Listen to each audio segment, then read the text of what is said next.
Puisqu'on va parler d'eux, levez la main, les Y présents. Oui. Camille. Y. Y. Myriam, Y. Myriam aussi, Myriam, Y. Tout ça en arrière. Tout ça derrière Ben nous. oui. Ben oui. Mais ils poussent. Il pousse. Et Oui. ils veulent venir devant. On va être derrière. Comme je le disais en introduction, Éric, bonjour. Bonjour. Bienvenue. Effectivement, c'est la génération montante. Oui. Il y en a qui les trouvent stimulants, il y en a qui les trouvent dérangeants. Mais qui sont-ils exactement? Là, on a Oui. beaucoup de préjugés, on fait beaucoup de blagues, là, mais si on les décrivait? Il faut d'abord faire attention, effectivement, avec tous les concepts de génération. Oui, On est c'est rendu ça. qu'à tous les 2 ans, on trouve une nouvelle génération.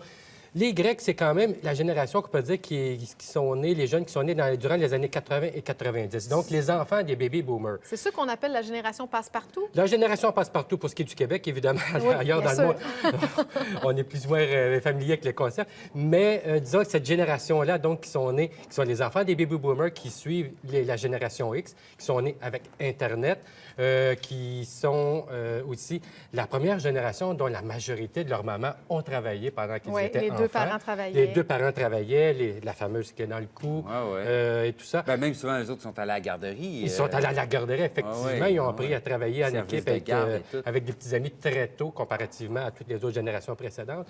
Donc, c'est essentiellement ce groupe de jeunes-là qui commence donc aujourd'hui, on pourrait dire, là, tous ceux qui ont moins de 30 ans sur le marché du travail, grosso modo, là, selon les Entre différentes 20 et 30 théories, ans. entre 20 et 30 ans, là, ils font partie de la génération Y.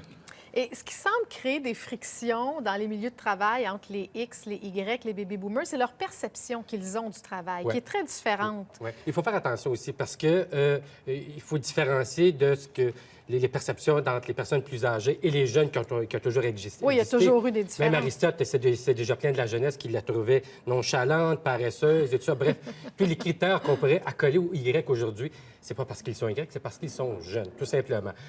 Mais effectivement, les Y sont donc différents par rapport à tous les phénomènes sociaux dont on vient de parler, qui fait que ça les a transformés. Donc, on a des jeunes qui sont davantage axés vers des valeurs plus familiales. Donc, Oui. eux, se consacrer uniquement juste pour le travail, ça ne se fait pas. Donc, eux, ils vont avoir du temps pour les loisirs, du temps pour la famille, du temps pour les amis et tout ça. Et le travail, ils ont 70 heures par semaine. Ils ont vu leur baby boomer de parents travailler comme ça Oui. pour des résultats en bout de ligne.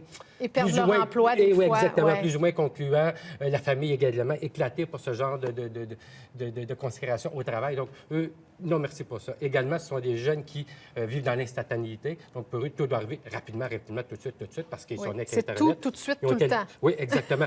La génération X, elle est élevée avec la télévision, comme on dit. Elle a une concentration de 15 minutes, puis après ça prend 2 minutes de pause publicitaire pour pouvoir se reprendre au travail. Eux, c'est différent. Eux, ce qu'ils aiment, c'est avoir tout de suite. Donc là, encore là, quand on dit tout de suite, pour l'employeur, ça ne veut pas dire accorder nécessairement immédiatement ce que son Y de travailleur lui demande. Par contre, lorsque votre travailleur Y vous propose une initiative, prenez pas 6 mois pour lui répondre, parce que ça se peut qu'il y ait le voir ailleurs, que quelqu'un qui va être un peu plus réceptif à sa demande. oui. Donc, Ah oui. voilà.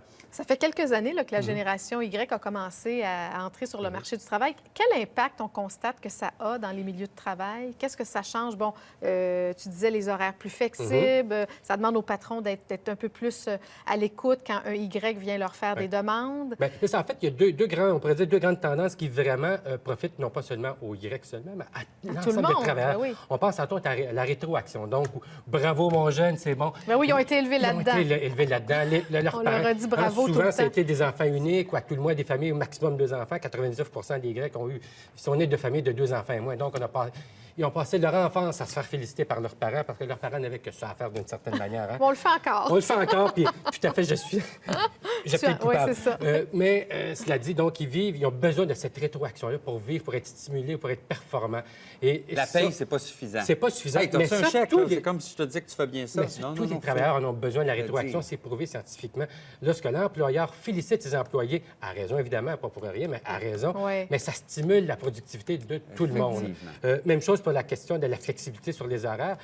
Tout le monde peut en profiter. Il y avait ce concept-là à l'époque où tu as le travail et le reste, après ça, on verra. Mais ce n'est plus le même, c'est plus comme ça aujourd'hui et tout le monde en bénéficie.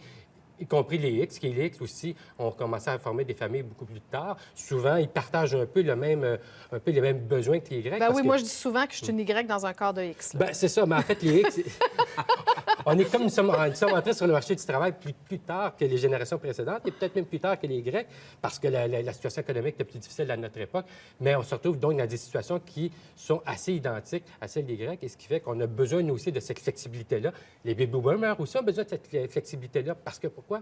Ils ont leurs parents à s'occuper, qui de plus en plus exigent des soins, que ce soit des soins à domicile ou tout ça, parce que leurs parents aux baby boomers veulent rester dans leur domicile, mais pour ça, ça demande de l'aide. Les services publics ne sont pas toujours présents. Donc, souvent, on se retrouve donc avec ce qu'on appelle la génération sandwich. C'est ça. C'est fini le temps où notre travail était notre vie. Oui. Maintenant, il y a la vie, et dans la vie, il y a le travail, puis c'est Et ces la présence des enfants-là Grecs qui dans sont le marché du travail vient Ouais. solidifier ça, vient cimenter cette notion-là dans le travail. Les gens ont une vie à l'extérieur de la job. Parce que leurs parents n'étaient pas ça, mais leurs grands-parents, à ces Y-là, étaient des workaholics, puis ça travaillait tout Oui, le puis temps. très, très ça- loyal à leur employeur. Oui, c'est ça. Oui. Puis on se retrouve aussi avec une génération qui sont extrêmement confiants et on pourrait dire avec raison parce que c'est la génération la plus formée de l'histoire. Et ça, c'est pas seulement au Québec. Effectivement, dans le cas du Québec, c'est encore plus spectaculaire qu'ailleurs en Occident parce que la scolarité a fait un bond énorme depuis les années 60, contrairement à ailleurs où c'était un peu plus progressif. Mais de façon générale, à travers le monde, les Grecs, c'est la génération la plus formée qui a jamais existé. Donc, ils arrivent sur le marché du travail non pas avec un bagage de connaissances déjà, alors que, par exemple, les baby boomers ou les générations précédentes, on arrivait sur le marché du travail et on apprenait sur le tas. On savait rien, on apprenait en travaillant. Là, on sait déjà certaines choses. Évidemment, il y a toute la notion de l'expérience encore qu'il faut qu'ils apprennent, mais il ne faut pas non plus les considérer comme des ignares. Là. Ils ont une base et après ça, c'est de l'employeur de négocier avec eux. Regarde, je sais, j'ai de l'expérience, tout est une question de tact de toute façon.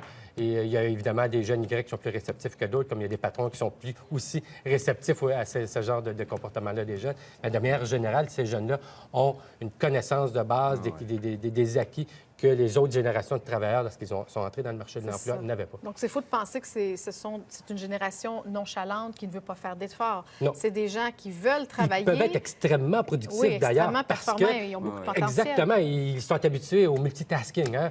On texte pendant qu'on conduit puis qu'on se rase et qu'on appelle sa blonde. Là. Eux, ils sont habitués à ça. Nous, on a appris ça sur le tas, on pourrait dire. On l'apprend encore. Eux, ils sont nés dans... Ils définissent bien ce que devrait être le marché du travail aujourd'hui. Donc, en résumé, ils souhaitent avoir un impact social, ils veulent être le patron. Il y avait un tableau, on avait oublié le tableau. Non, mais aussi. vas-y, 64 souhaitent avoir un impact social. 72 voudraient être patron. 88 préfèrent travailler dans un milieu collaboratif plutôt que compétitif. On collabore, on ne se compétitionne pas. Puis 74 désirent avoir un flexible, comme on Moi, parlait je trouve tantôt. ça décrit très Mais bien on pourrait notre dire collègue c'est ça Camille. présentement au travail. On veut Voilà. tout ça. On veut toutes tout les ça, générations voilà. confondues, ils ont établi le nouveau Ils vont standard. ouvrir les voies pour nous. Ouais. Merci beaucoup, Éric. Merci. Merci.